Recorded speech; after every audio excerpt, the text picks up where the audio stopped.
आज मी भारतीय राष्ट्रीय काँग्रेस या पक्षाच्या वतीने लवगाव गणातून आज जिल्हा परिषदसाठी उमेदवारी अर्ज दाखल केलेला आहे। आमचे महाराष्ट्राचे प्रदेशाध्यक्ष हर्षवर्धनजी सपकाळ साहेब, अमित भैया देशमुख, अभिजित भैया देशमुख, सिद्धार्थ दादा हत्यांबेरे, आपले सुरेश दादा देशमुख असतील, रेंगे पाटील असतील, यांच्या सगळ्याच्या सहकार्याने आशीर्वादाने आज मी फॉर्म दाखल केलेला आहे। आता विकास कामाच्या जोरावर आम्ही मत मागणार आहेत। आमचे विकास कामं भरपूर मोठ्या प्रमाणात करत आलेलो आहेत आणि चालू आहेत, काही प्रगतीपथावर आहेत आणि पुढेही करू आम्ही भविष्यामध्ये। हे शेतरस्ते असतील, पांदन रस्ते असतील, गावातले रोड असतील, सीसी रोड, नाली, पाण्याचे मोठ्या प्रमाणात प्रश्न भरपूर पेंडिंग आहेत, वॉटर सप्लायचे। हे सगळे प्रश्न आम्ही भविष्यात मार्गी लावू। झेंडा फडकेल का?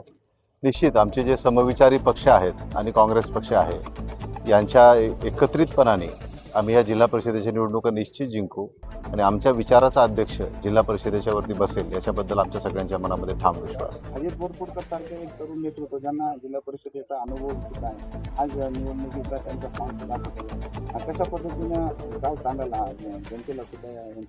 तुमच्या प्रश्नामध्ये तुम्ही छान उत्तर दिलं। एका तरुणाला काँग्रेस पक्षाने संधी दिली। काँग्रेस पक्षाने आत्तापर्यंत या गोष्टीची नेहमीच काळजी घेतलेली आहे की तरुण जे सामाजिक कार्यामध्ये, समाजकार्यामध्ये, समाजामध्ये कार्यरत असतात त्या तरुणांना एक राजकीय व्यासपीठ हे आपण हक्काचं त्यांच्या योग्य वयात हे मिळवून दिलं पाहिजे। आणि हे मला असं वाटतं की त्यांचं हे योग्य वय आहे की ते राजकीय पटलावरती त्यांचा एक सक्षमपणे, शेवटी आपण याला मिनी मंत्रालय म्हणतो, जिल्हा परिषद म्हणजे आपण याला मिनी मंत्रालय म्हणतो, अशा या ठिकाणी एका तरुणाचा अतिशय योग्य वयामध्ये सहभाग होऊ घातलेला आहे आणि मला याचा मनस्वी आनंद आहे। काँग्रेस पक्षाने नेहमीच पंतप्रधानपदापासून असेल, मुख्यमंत्रीपद असतील, जिल्हा परिषदेचे अध्यक्षपद असतील किंवा विविध संस्थांवरचे पदाधिकारी असतील, यांना तरुण वयामध्ये, योग्य वयामध्ये संधी देण्याचं आजपर्यंत काम केलेलं आहे आणि त्याचंच एक पुढचं पाऊल म्हणून अजित वरपुडकर यांच्यासारखा अतिशय उमदा तरुण या माध्यमातून आम्ही जिल्हा परिषदेमध्ये पाठवू पाहतोय आणि माझी यांच्या मतदारसंघातल्या जनतेला आणि सगळ्यांनाच असं आव्हान आहे की आपण सगळ्यांनी यामध्ये योगदान द्यावं।